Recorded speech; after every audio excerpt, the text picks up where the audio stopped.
Koaliția ქართული ოცნება კომუნისტური გავლენის პარტიულ ფორმირებებს გავს ასეთ განცხადებას ჯეიმსთაუნის ფონდის ექსპერტი ვლადიმერ სოკორი საქართველოს შესახებ გამოქვეყნებულ მორიგ სტატიაში აკეთებს. პუბლიკაცია საქართველოში წინა საარჩევნო პროცესის მიმდინარეობას ეხება და მასში ივანიშვილის პარტიის მაჟორიტარი დეპუტატობის კანდიდატები არიან განხილული.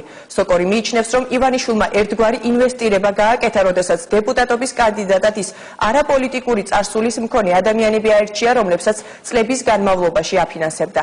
თქმით, კოალიცია ქართული ოცნება არის პოლიტიკური ძალა, რომელსაც არა იდეოლოგია, არამედ ივანიშვილის ფული აერთიანებს.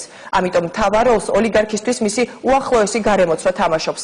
პოლიტოლოგი იმასაც აღნიშნავს, რომ ივანიშვილის მიერ დასახელებული კანდიდატები ის ადამიანები არიან, რომლებსაც საქართველოს ევროატლანტიკურ ინტეგრაციაში არავითარი წვლილი არ შეუტანია.